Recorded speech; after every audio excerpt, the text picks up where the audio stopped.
want you to understand the situation in Colombia. I'm going to try to sum it up, believe it or not, in one sentence.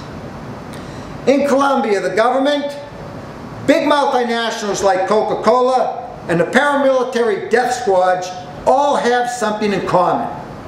They don't want any social movement, particularly a strong labor or human rights movement, that can challenge their authority, their profits, or their brutality. Now, based on extensive investigation, I know American University professor Leslie Gill, who is now just going down to Vanderbilt University, she's done extensive research and investigation in Colombia. Each year she goes down there. And this is what she wrote. Murdered unionists in Colombia are not the product of indiscriminate, chaotic violence. They are the victims of a calculated and selective strategy carried out by sectors of the state, allied paramilitaries, and some employers to weaken and eliminate trade unions. In a report prepared for the Human Rights Committee of the American Anthropological Association, which represents over 10,000 college and university faculty members, and which has called for, by the way, officially called for a boycott of Coca-Cola products, this statement said, quote, Coca-Cola has constantly pressured unionized workers to resign. Coca-Cola is in fact a striving for the anti-union company, and the destruction of Sonaltonal, as well as the capacity to drive wages into the ground, is one of the primary goals of the extrajudicial violence directed against workers.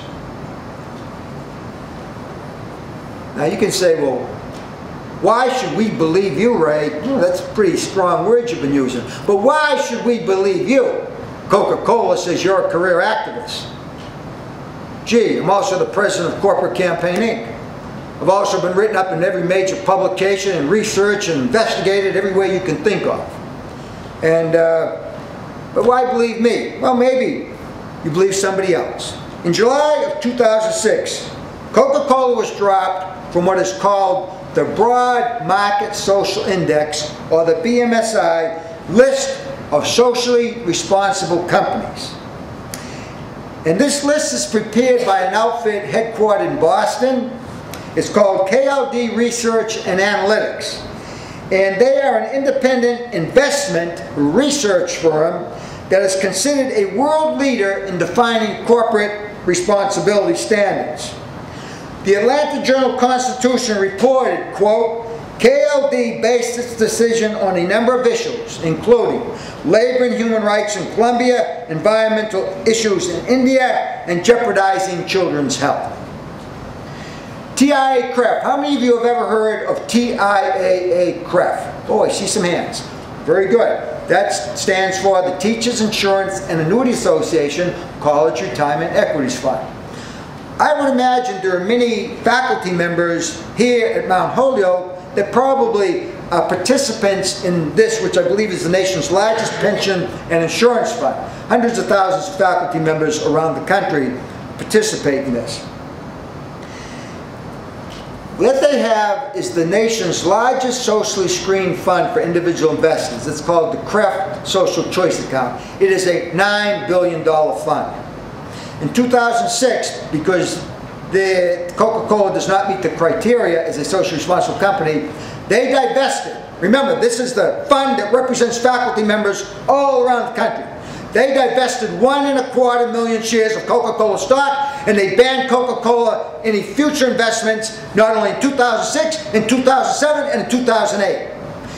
Coca-Cola lobbied hard to get back into that fund between 2006 and 2007. And what happened in 2007? Not only was Coca-Cola again banned from the fund, but Coca-Cola Enterprises, which again, I would be 99.99% sure is your bottler, the one that provides beverages to Mount Holyoke College, they were also dropped from the Broad Market Social Index, and TIAA-CREF divested all this stock. Why? Because they do not meet the criteria as a socially responsible company. And let me tell you something about your bottler. We are innocent. We are your local bottler. Now, if it doesn't say Coca-Cola Enterprises, check the name of the bottler and you will find, I'm quite sure, is Coca-Cola Enterprises is their parent company.